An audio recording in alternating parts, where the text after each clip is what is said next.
Hello दोस्तों, मैं Shambhu Kumar competitive club में आप सभी को स्वागत करता हूं। मेरे दोस्त, आप जुड़ चुके हैं बिहार दरोगा टेस्ट सीरीज में और आप देख रहे हैं संभव एक्सप्रेस। संभव एक्सप्रेस के साथ आपको याद रखना मेरे साथी, अब की बार ले लो स्टार। अब की बार ले लो स्टार के साथ चलते हैं टेस्ट सीरीज की दुनिया में। और आज का क्वेश्चन क्या है मेरे साथी, उसको देखते हैं। तो आपको पता होगा कि मैं पिछले वीडियो का 50 नंबर का क्वेश्चन छोड़ा था आप लोगों के लिए, और देखते हैं कि कौन कौन से लोग इसका सही किया है, कौन कौन से लोग ने गलत किया है। बहुत सारे बच्चे इसका सही आंसर दिए हैं, कुछ का गलत हो गया है। खैर कोई बात नहीं। क्वेश्चन नंबर क्या था, तो 50 था। अब 50 नंबर क्वेश्चन क्या था, तो भारत की संसद के संबंध में निम्नलिखित में से कौन सा कथन सही नहीं है। मंत्रिमंडल को लोकप्रिय सदन में बहुमत का विश्वास प्राप्त रहना चाहिए, बिल्कुल ये तो हम बता के गए थे, सही है। संसद का सर्वप्रथम कार्य है ना मंत्रिमंडल का प्रावधान करता है, ये वाला बात भी सही है। और कहता है कौन सही नहीं है, संविधान में एक संसदीय प्रणाली, भारत के संविधान में संसद के हुआ है एक संसदीय प्रणाली की सरकार का प्रावधान है, बिल्कुल ये बात भी सही है। जब 3 सही निकल गया तो ये कौन सा सही नहीं होगा, ऑप्शन तो आपको खुद छट रहा है, डी ऑप्शन बिल्कुल आपका सही होगा, जो आपका नहीं होगा। मंत्रिमंडल की सदस्यता निम्न सदन तक ही सीमित है, ये वाला बात गलत है, इसलिए आपका 50 नंबर क्वेश्चन डी बिल्कुल सही होगा मेरे साथी। क्लियर है, देख रहे हैं ना, 50 नंबर का क्वेश्चन डी बिल्कुल सही है, बाकी 1 2 3 ए बी सी सही है। चलिए अगला क्वेश्चन क्या है आज के सेशन का, ये पहला क्वेश्चन ये है, भारतीय संसद का सचिवालय के संबंध में कौन सा कथन सत्य है। सरकार से स्वतंत्र है, भारतीय संसद का जो सचिवालय है वो सरकार से स्वतंत्र है, बिल्कुल बात यहीं पे पकड़ा गया, सही है। संसदीय कार्य मंत्री का अधीन है, नहीं जी। यह सचिवालय राष्ट्रपति का अधीन है, नहीं जी। क्या सर्वोच्च न्यायालय के अधीन है, नहीं जी। क्या है, तो ये भारत सरकार से स्वतंत्र है, नहीं, ऑप्शन ए बिल्कुल सही और सटीक जवाब होगा मेरे साथी। चलिए दूसरा क्वेश्चन क्या कहता है साथी, दूसरा क्वेश्चन ये है, 71वें संविधान संशोधन अधिनियम 1992 द्वारा निम्नलिखित भाषाओं में से किस भाषा को संविधान के 8वीं अनुसूची में, कितने भाषा होगा, 22 भाषा, किसमें नहीं जोड़ा गया है।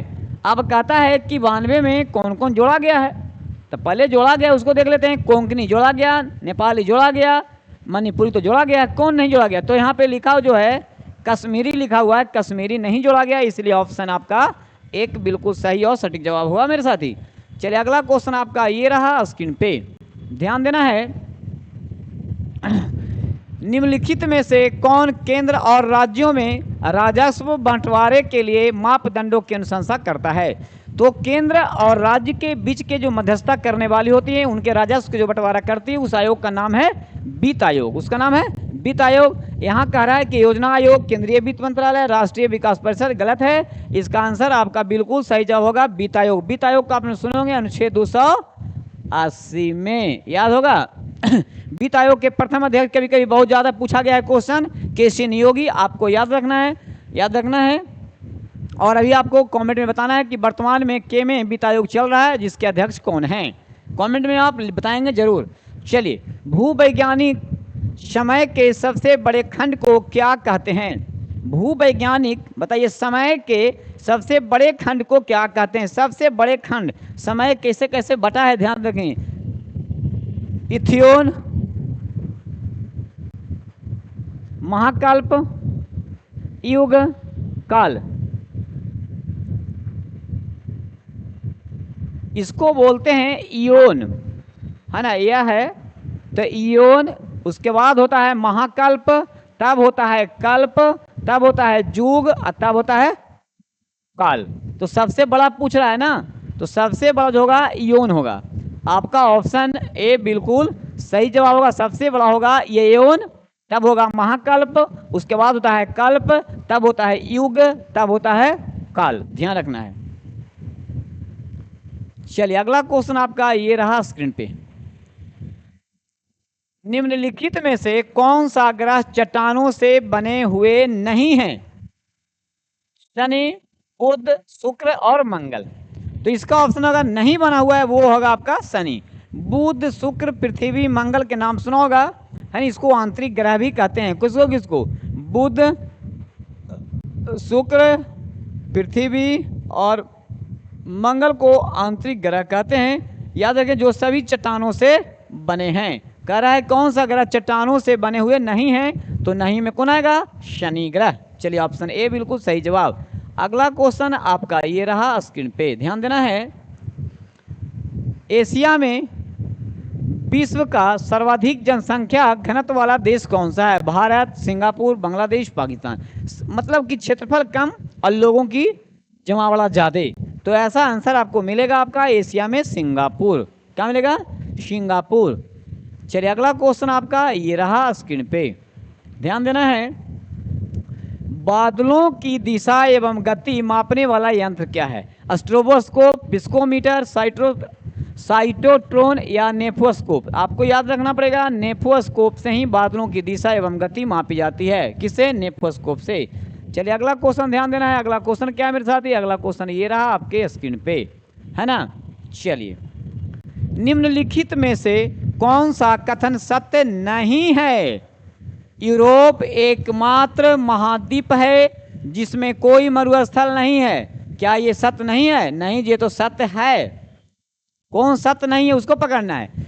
विश्व का सबसे शुष्कतम मरुस्थल अटकामा मरुस्थल जो चिली में है, ये भी तो बिल्कुल सही है। ये कह रहा कौन सत्य सही नहीं है।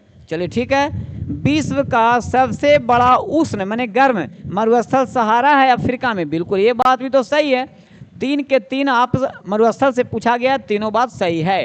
कह रहा कौन सत्य नहीं है, तो सब तो सही है। तो इसका मतलब है कि इनमें से कोई नहीं आंसर, आपका ऑप्शन डी ही सही साबित होगा। चलिए क्लियर हुए आप लोग। अगला पॉइंट की तरफ चलते हैं, अगला क्वेश्चन की तरफ। अगला क्वेश्चन आपका ये रहा, ध्यान देना है। निम्नलिखित में से कौन सा दर्रा जम्मू कश्मीर में नहीं है?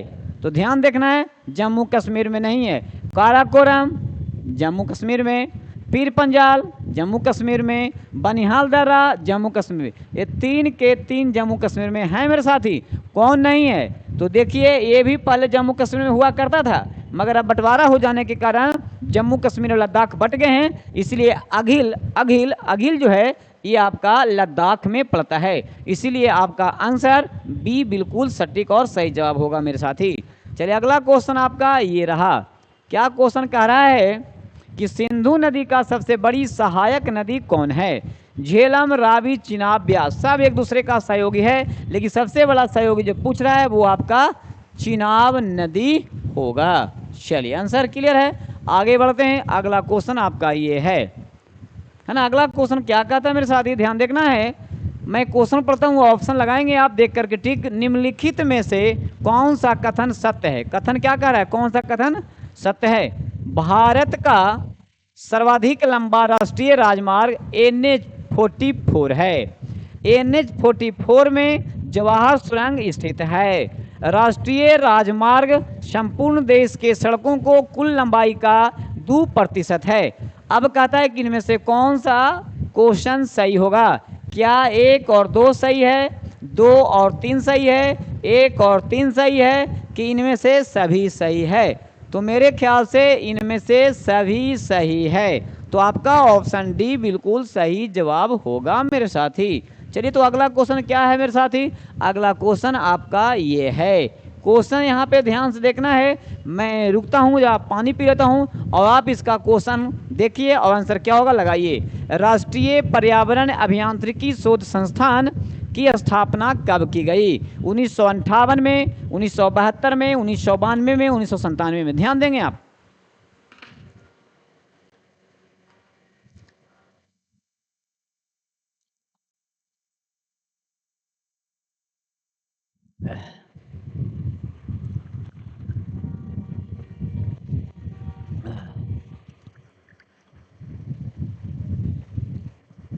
चलिए लगा लिया आंसर आप लोग। चलिए क्लियर करते हैं। राष्ट्रीय पर्यावरण अभियांत्रिकी शोध संस्थान जो इसकी स्थापना हुई है मेरे दोस्त, वो है 1958 में, आप याद रखिएगा। और 12 नंबर क्वेश्चन का आंसर ए बिल्कुल सही जवाब होगा। चलिए अगला क्वेश्चन आपका ये रहा स्क्रीन पे। वन्य जीव अभयारण्यों की सर्वाधिक संख्या कहाँ है? महाराष्ट्र में, अंडमान एवं निकोबार में, मध्य प्रदेश में, गुजरात में। कहाँ होगा? देखिए ऑप्शन सबसे बड़े दिख रहे हैं, आपका आंसर भी बड़े होंगे। अंडमान निकोबार द्वीप में सबसे ज़्यादा वन्य जीव अभयारण्य है। चलिए आंसर देखिए, और क्वेश्चन भी आपको बहुत दमदार क्वेश्चन था भाई। अगला क्वेश्चन देखिए, जीवित मानव शरीर में सबसे कम मात्रा में पाया जाने वाला तत्व निम्नलिखित में से कौन है? क्या पूछ रहा है? कम। एगो कभी कभी पूछेगा क्या? अधिक। एगो क्या पूछेगा? अधिक। कम मा, तब मा से देखिएगा लिखल होगा मैग्नीज है, मैग्नीज। ये सबसे पूछ रहा है कौन सा लिखित में सबसे कम, याद रखिए सबसे कम का अम्मा, तो कम वाला क्या? मैग्नीज। कहीं पूछेगा अधिक तो लास्ट में का, तो का से कैल्शियम लिखा हुआ वहाँ पे कैल्शियम देख लीजिए। तो सबसे अधिक वाला पूछेगा तो अधिक ये है और सबसे कम ये है। अब पूछ रहा है क्या? कम। तो नहीं, आपका ऑप्शन बी बिल्कुल सही जवाब हो जाएगा मेरे साथी। चलिए आगे क्वेश्चन देखते हैं। इलेक्ट्रॉन की तरंग प्रकृति की खोज किसने की थी? J Thomson. भैया इलेक्ट्रॉन की खोज नहीं पूछ रहा है, इलेक्ट्रॉन की तरंग प्रकृति की खोज किसने किया था? Poly, de Broglie, John Dalton. कौन हो सकता है? तो जॉन डाल्टन को तो आपने जानता परमाणु सिद्धांत। पॉली जो है ये न्यूट्रिनो की खोज, और इलेक्ट्रॉन की तरंग प्रकृति के जो खोज करने वाले व्यक्ति हैं वो हैं डी ब्रोगली। और जे थॉमसन के तो आप सुने क्यों होंगे, इलेक्ट्रॉन प्रोटॉन न्यूट्रॉन में, है ना, इलेक्ट्रॉन के। चलिए ठीक है, अगला क्वेश्चन आपका ये रहा स्क्रीन पे। देखिए इसका आंसर क्या होगा मेरे साथी। आधुनिक आवर्त सारणी के वर्ग में ऊपर से नीचे आने पर, ठीक है, ऊपर से नीचे आने के क्रम में अगर पूछा जा रहा है तो आपको आंसर बताना है। आधुनिक आवर्त सारणी के वर्ग में ऊपर से नीचे आने पर तत्वों की विद्युत ऋणात्मकता पर क्या प्रभाव पड़ती है? तो विद्युत ऋणात्मकता जो है घटती है और धनात्मकता बढ़ती है, याद रखिएगा।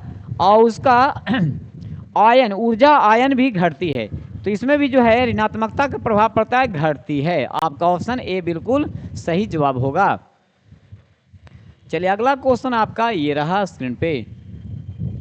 निलंबन में परिक्षेपित कणों का आकार कितना होता है? देखिएगा यहाँ कह रहा है 10⁻³ मैंने ऐसे लिखा हुआ है 10⁻³ माइनस 10⁻⁴ cm, याद रखना है। तो 10⁻⁴ है, 10⁻⁵ है, यहाँ 5, यहाँ 8 है, यहाँ 6 और 8 है। तो देखिएगा इसका कहता है निलंबन में परिक्षेपित कणों का आकार जो होता है, इसको याद करना पड़ेगा आपको कि 10 पर पावर देख रहे हैं आप 10⁻³ माइनस 10⁻⁴ cm होता है। 17 नंबर क्वेश्चन का ऑप्शन ए बिल्कुल आपका सही जवाब होगा मेरे साथी। चलिए अगला क्वेश्चन आपका ये रहा स्क्रीन पे। क्या कह रहा है क्वेश्चन? लिमोनाइट निम्न में से किस धातु का अयस्क है? लेड का, लोहा का, कोबाल्ट का, पोटेशियम का, किसका होगा?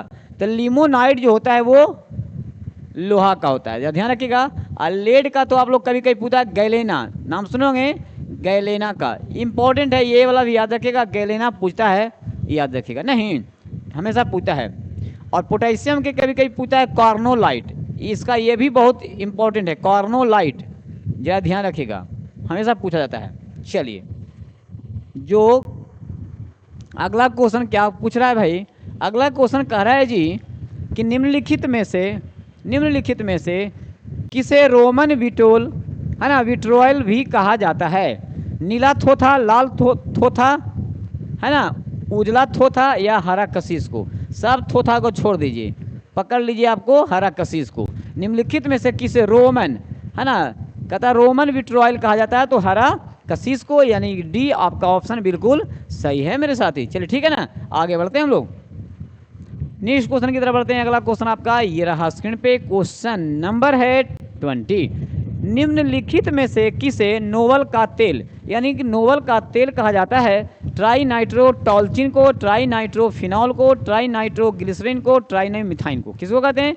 तो आपका ऑप्शन सी ट्राई नाइट्रोग्लिसरीन, बिल्कुल आपका ऑप्शन सी सही है जवाब। चलिए आगे बढ़ते हैं क्वेश्चन नंबर 21 की तरफ रुक करते हैं, और आपका 21 क्वेश्चन ये रहा आपके स्क्रीन पे, ध्यान देना है।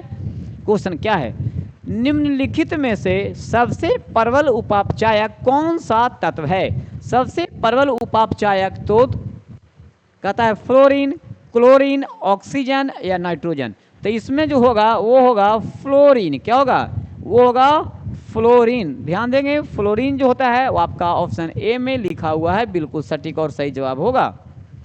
चलिए अगला क्वेश्चन ये रहा आपके स्क्रीन पे। जीव द्रव सिद्धांत के प्रवर्तक निम्नलिखित में से किसे माना जाता है? डी.एच. मॉर्गन, श्लाइडन और श्वान, क्रोलस लिनियस या हर्टविग को। तो जीव द्रव सिद्धांत जो देने वाले व्यक्ति हैं वो आपका हर्टविग हैं। ध्यान देंगे, हर्टविग के द्वारा जीव द्रव सिद्धांत दिया गया था। चलिए अगला क्वेश्चन आपके ये रहा, ध्यान देना। क्वेश्चन पढ़िए, क्या क्वेश्चन कह रहा है? निम्नलिखित में से कौन सा कथन सत्य है? सत्य वाला कौन सा कथन सत्य है? प्रोकैरियोटिक कोशिका में केंद्रिका अनुपस्थित होती है। अनुपस्थित होता है? हाँ बिल्कुल होता है, ये बात तो यहीं सही निकल गया। अब आगे क्या पड़ता है? यूकैरियोटिक कोशिका में केंद्रक झिल्ली अनुपस्थित होती है, नहीं होती है। ये तो बात गलत दे रहा है। चलिए, प्रोकैरियोटिक कोशिका में लिंग प्रजनन पाया जाता है, लिंग के द्वारा इसमें प्रजनन नहीं होता है। इनमें से सभी निम्नलिखित में से कौन सा कथन सत्य है? तो आपका ऑप्शन एक बिल्कुल आपका सही और सटीक जवाब होगा मेरे साथी। चलिए नेक्स्ट पॉइंट की तरफ बढ़ते हैं। अगला क्वेश्चन क्या कहता है? तो अगला क्वेश्चन ये रहा आपके स्क्रीन पे। निम्नलिखित में से किसे कोशिका के अणुओं का यातायात प्रबंधक कहा जाता है? यातायात प्रबंधक कहा जाता है। ऑप्शन में पढ़ता हूँ, आंसर आप लगाएंगे। गोल्गी काय, लाइसोसोम, माइटोकॉन्ड्रिया और तारका। बायो का क्वेश्चन है, बहुत इंपॉर्टेंट क्वेश्चन है, ध्यान देना है। तो इसको कहते हैं हम एको गोल्गी काय को। किसे कहते हैं? गोल्गी काय को कहा जाता है मेरे साथी। चलिए अगला क्वेश्चन आपका ये रहा स्क्रीन पे। जीन की अनुवांशिक विचारधारा के अनुसार जीन के कार्य की इकाई को क्या कहा जाता है? जीनोम, सिस्टोन, म्यूटॉन या रेकॉन, किसे कहा जाता है? तो जीन के अनुवांशिक विचारधारा के अनुसार जीन के कार्य की इकाई को जो हम कहते हैं मेरे दोस्त, उसे कहते हैं, आपका ऑप्शन बी होगा, सिस्टोन। चलिए क्वेश्चन नंबर 25 इस तरह से क्लियर हुआ। 26 नंबर क्वेश्चन क्या कहता है? ध्यान देंगे।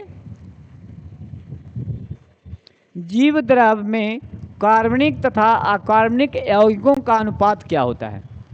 कार्बनिक और अकार्बनिक का अनुपात होता है 19:81 है क्या? इसमें खोदिए। देखिए इसी को उलट कर करके कभी 9:1, 19, 8:1, 1:8 ऐसे करके देता रहता है। देखिए ना, 81:19 सेम दिया है लेकिन उलट दिया है।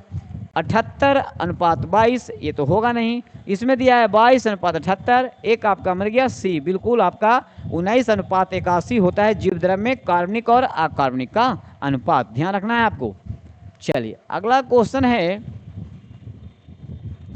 नींबू में लिटिल लीफ, कभी कभी ऐसी क्वेश्चन आता है कि किस फसल में लिटिल लीफ नामक बीमारी होती है? तो इस रोग के किस तत्व के कमी से होता है? नींबू में लिटिल लीफ जो होता है वो किस रोग है, वो किसके कमी से होता है? जस्ता, तांबा, बोरॉन और मैग्नीज, किसके? तो नींबू में जो होता है ये तांबा के कमी से रोग होता है लिटिल लीफ। चलिए क्वेश्चन देख लिया आपने। नेक्स्ट क्वेश्चन की तरफ बढ़ते हैं। अगला क्वेश्चन आपका ये रहा स्क्रीन पे। क्वेश्चन क्या है? निम्नलिखित में से किस संघ के सभी जंतु खारे जल में पाए जाते हैं? देखिएगा, ये सबसे ज़्यादा खारे जल में पाए जाने वाले कौन से वर्ग के हैं? संघ प्रोटोजुआ, संघ पोरीफेरा, संघ सिलिंटेट्रा, संघ प्लेटीहेलमिन्थिस, है ना? बताइए। तो ये हो जाएगा आपका बी ऑप्शन, बिल्कुल सटीक और सही होगा। संघ पोरीफेरा के जितने भी जीव होते हैं वो सब जो है खारे जल में ज़्यादा से ज़्यादा रहने का प्रयास करते हैं और मिलते हैं खारे जल में ही। चलिए अगला क्वेश्चन आपका ये रहा स्क्रीन पे। मेंढक यानी मेढक, क्या कर रहा है?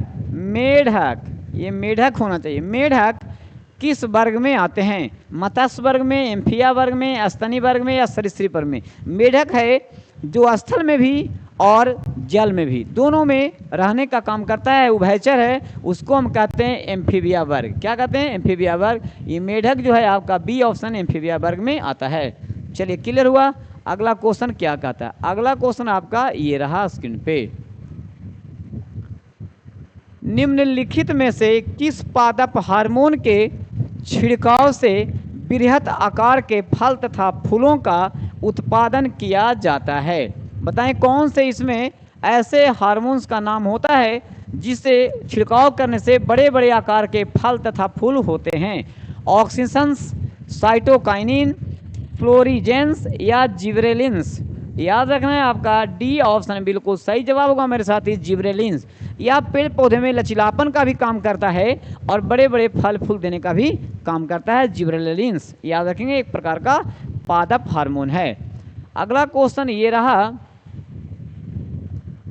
पौधे में प्रकाश संश्लेषण के संबंध में निम्नलिखित में से कौन सा कथन सत्य है? प्रकाश संश्लेषण के लिए कार्बन डाइऑक्साइड, पानी, क्लोरोफिल और सूर्य का प्रकाश आवश्यक है। हाँ बिल्कुल आवश्यक है, यानी पहले वाला बिल्कुल सही है। अब दूसरा पढ़ने का प्रयास करते हैं। प्रकाश संश्लेषण की दर लाल रंग के प्रकाश में सबसे अधिक, सही बात, सही बात, और बैगनी रंग के प्रकाश में सबसे कम होता है। ये बात भी सही है, तो बी भी सही है। ठीक है, तीसरा पढ़ते हैं। प्रकाश संश्लेषण की क्रिया के दौरान जल का उपापचयन ऑक्सीजन के बनने में तथा कार्बन डाइऑक्साइड का अपचयन ग्लूकोज के निर्माण में होता है। बिल्कुल ये बात भी सही। तो ए बी सी तीन के तीनों जो यहाँ पे स्टेटमेंट है आपका सही है मेरे साथी। इसका मतलब है कि आपका 31 नंबर क्वेश्चन का आंसर डी इनमें से सभी सही होगा। चलिए ऑप्शन क्लियर हुआ 31 नंबर का। अगला क्वेश्चन क्या कहता है वो ये रहा आपके स्क्रीन पे। क्वेश्चन देखते हैं और क्वेश्चन पढ़ते रहिए। एक एक क्वेश्चन जो है, सारे क्वेश्चन आपके वीआईपी क्वेश्चन हैं। निम्नलिखित में से कौन सा कथन सत्य है? कह रहा है कौन से कथन सत्य है। अब देखना है, दाब अदिश राशि है। हाँ जी, तो दाब अदिश राशि है, तो इसका मतलब कि एक बिल्कुल सही है। कार्य का विमीय सूत्र mL/t² और इन्वर्स 2 होता है।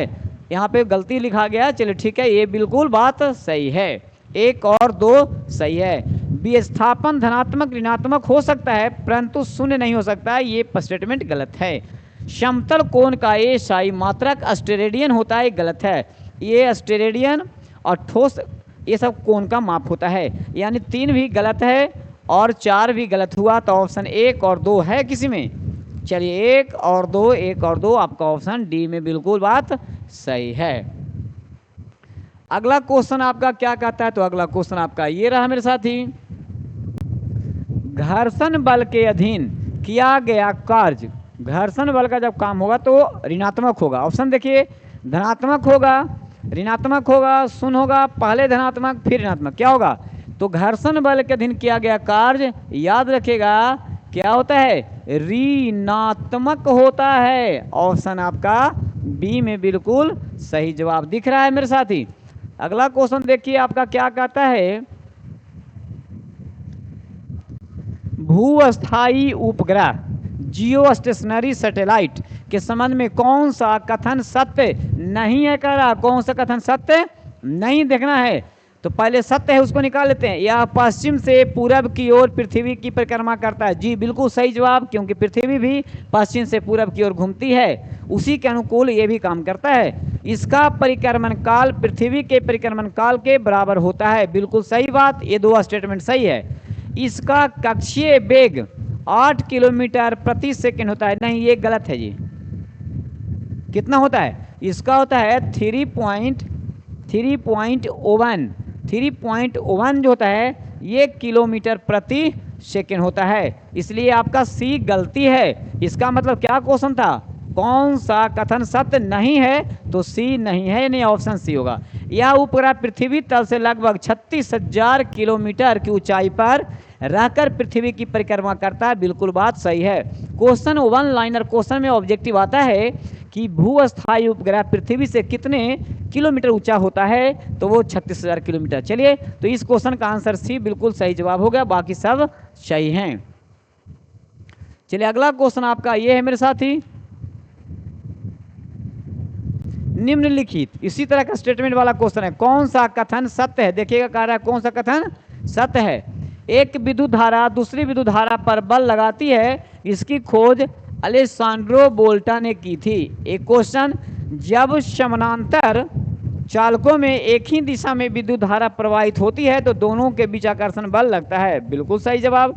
जब समानांतर चालकों में एक दूसरे के विपरीत दिशा में विद्युत धारा प्रवाहित होती है तो उनके बीच प्रतिकर्षण बल लगता है। ये भी बात सही है। इसका मतलब है कि इसमें 1 2 3 सभी के सभी सही हैं, तो ऑप्शन आपका डी बिल्कुल सही जवाब होगा मेरे साथी। चलिए 35 का डी नंबर क्वेश्चन बिल्कुल क्लियर है।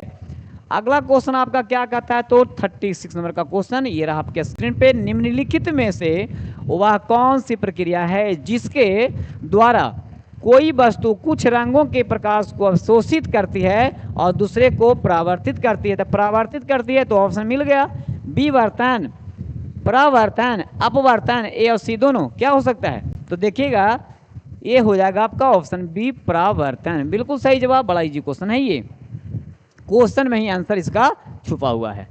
अगला क्वेश्चन ये रहा। चलिए अगला क्वेश्चन क्या है मेरे साथी, तो अगला क्वेश्चन आपका ये है,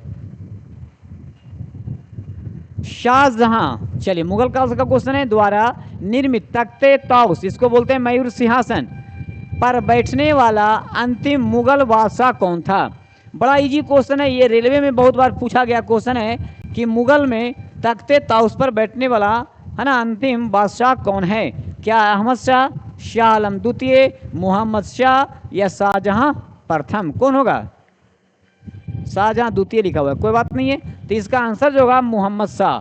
मोहम्मद शाह को रंगीला बादशाह के नाम से भी जाना जाता है। शाहजहां द्वारा तख्ते ताउस जो बनाया गया था उस पर अंतिम समय तक बैठने वाला देखिएगा मोहम्मद शाह ही होगा, है ना, अंतिम मुगल बादशाह है। चलिए ठीक है, अगला क्वेश्चन,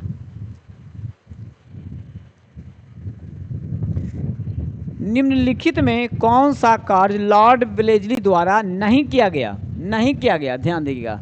सहायक संधि की नीति को अपनाया, सहायक संधि के लिए लॉर्ड वेलेस्ली जाना जाता है। चतुर्थ आंग्ल मैसूर युद्ध के द्वारा मैसूर पर नियंत्रण भी इसका काम था। फोर्ट विलियम कॉलेज भी इसके शासनकाल में हुआ था। तो कहता है कि कौन नहीं हुआ, सब तो होवे किया यार, तो क्या नहीं हुआ भाई, तो कोई नहीं, यानी कि आंसर जो हो जाएगा मेरे दोस्त वो आपका डी आंसर होगा जी। चलिए ठीक है, नेक्स्ट पॉइंट, अगला क्वेश्चन चलते हैं मेरे दोस्त, ये रहा। 18 फरवरी 1946 को शाही नौसेना विद्रोह कहाँ से शुरू हुआ था, कराची, मद्रास, मुंबई और कलकत्ता। बहुत इंपॉर्टेंट क्वेश्चन है 1946 में नौसेना विद्रोह वाला, याद रखिएगा। ये महाराष्ट्र के कौन से शहर, बम्बई से शुरू हुआ था। चलिए अगला क्वेश्चन ये है जी, क्या कहता है अगला क्वेश्चन, मित्र मेला, वाह, मित्र मेला संगठन की स्थापना किसके द्वारा किया गया था, चापेकर बंधु, बीडी सावरकर, अनंत लक्ष्मण या इनमें से सभी। तो याद रखना है मित्र मेला संगठन के मुख्य कार्यकर्ता, मुख्य संस्थापक के रूप में अगर माना जाता है तो ऑप्शन बी में आपका बीडी सावरकर हैं, विनय दामोदर सावरकर जी। चलिए अगला क्वेश्चन आपका ये रहा स्क्रीन पे, सतनामी विद्रोह निम्न में से किस मुगल शासक के समय में हुआ, औरंगजेब, शाहजहां, जहांगीर, बहादुर शाह, जफर। सतनामी, तो सतनामी जो विद्रोह हुआ था वो आपके औरंगजेब के समय में ही हुआ था। ऑप्शन ए बिल्कुल सटीक और सही जवाब होगा। चलिए अगला क्वेश्चन आपका ये रहा। चलिए वैदिककालीन, याद रखेंगे वैदिक कालीन सभा, आप सुनते होंगे सभा और समिति प्रजापति के दो पुत्रियां के रूप में जाने जाते थे। तो सभा का संबंध निम्न में से किससे था, यानी जो सभा होती थी इसमें कैसे लोग बैठते थे और समिति होते थे उसमें कैसे। सभा और समिति जो दो बहुत ही सम्मान जनित संगठन हुआ करता था, इनको प्रजापति के दो पुत्रियों के रूप में जाना जाता था। तो सभा का संबंध निम्न में से किससे था, निम्न में से पढ़िए, समान लोगों की संस्था थी, नहीं। मंत्री परिषद के रूप में काम करता था, तो नहीं। गांव के व्यवसायिक लोगों की संस्था थी, तो नहीं। तो ऑप्शन तो बन गया, क्या है ना, कुलीन। ये एक ऐसी संस्था थी, सभा, मान लिया जाए कि ये सभा हुआ और एक समिति हुआ, तो इसमें जो सभा में लोग जो बैठते थे, है ना, उसमें देखिए कुलीन का मतलब होता है उच्च, श्रेष्ठ, है ना, वृद्ध मनुष्य की संस्था थी। तो हाँ बिल्कुल आपका ऑप्शन डी सही जवाब है मेरे साथी, क्लियर। चलिए अगला क्वेश्चन देखते हैं।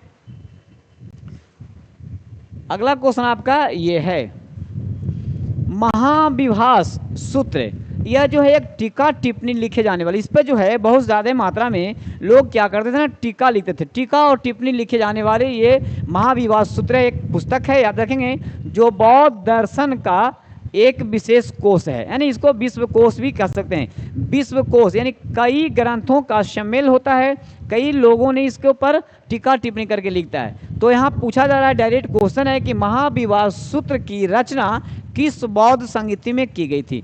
बौद्ध संगीति में आपको पता होगा कि प्रथम संगीति, द्वितीय संगीति, तृतीय और चतुर्थ संगीति हुई थी। चतुर्थ संगीति जो हुआ था कुंडल वन, याद रखेंगे, कश्मीर के कुंडल वन में हुआ था कनिष्क के शासनकाल में। वहीं ये चतुर्थ संगीति में आपका महाविवाद सूत्र का सूत्रपात किया गया था, यहीं इसकी रचना हुई थी। तो चलिए 43 नंबर क्वेश्चन का डी ऑप्शन बिल्कुल सही जवाब है मेरे साथी।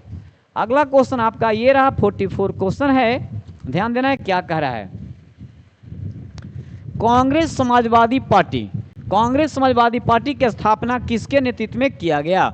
चलो देखते हैं, एम.एन. राय, आचार्य नरेंद्र देव, जयप्रकाश नारायण। याद रखेंगे जब कांग्रेस की बात यहाँ पे आ रही तो आचार्य नरेंद्र देव, और इसमें समाजवादी का भी अगर इंक्लूड किया जा रहा है तो समाजवादी देखिए जुड़े हुए व्यक्ति का नाम जयप्रकाश नारायण।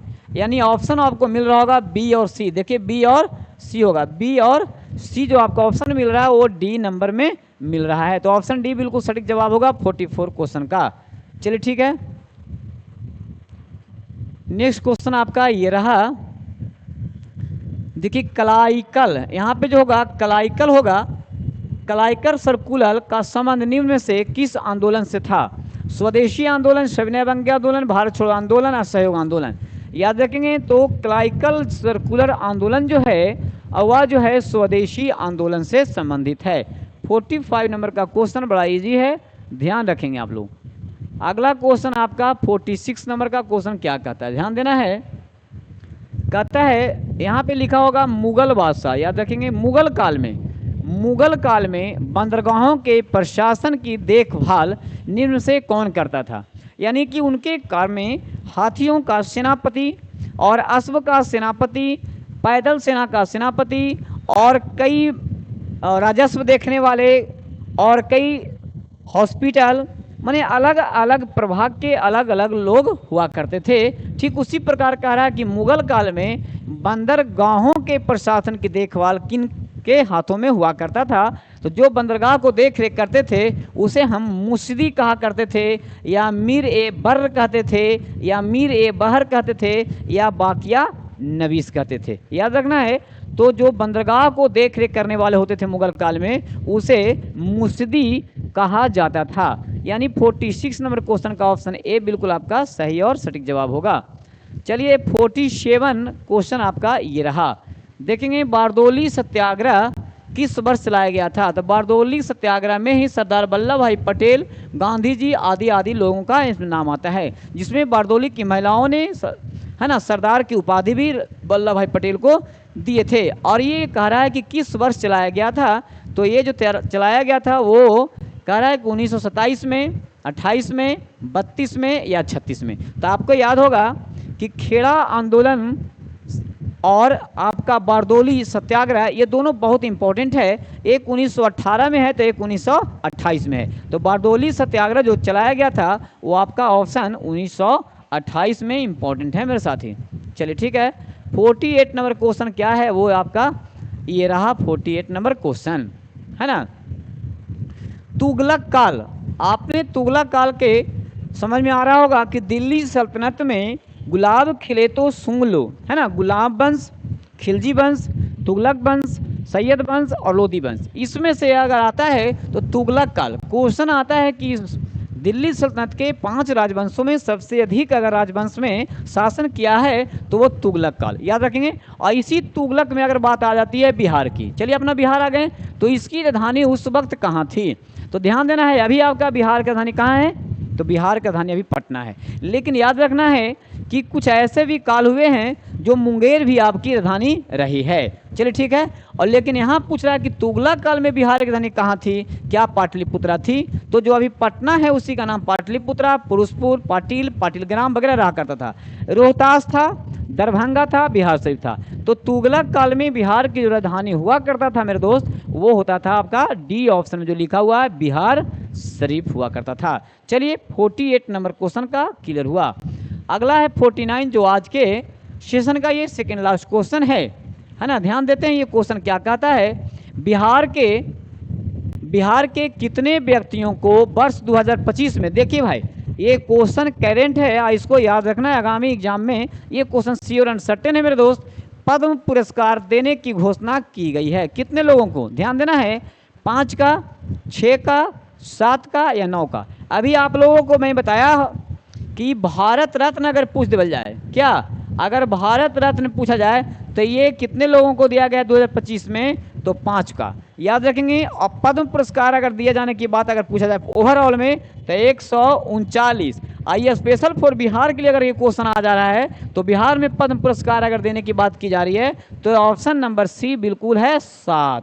याद रखेंगे, मैं भारत रत्न 5 और पूरे ओवरऑल में पद्म पुरस्कार 139, स्पेशल बिहार की अगर बात किया जाए तो यह है 7, यानी 49 नंबर क्वेश्चन आज क्लियर हुआ। इस सेशन का आप देखिए आज का अंतिम क्वेश्चन ये मेरे साथी, अंतिम क्वेश्चन मैं आप लोगों के लिए छोड़ा करता हूं, जिसके मैं नेक्स्ट यानी अगले वीडियो में आंसर क्लियर करता हूं।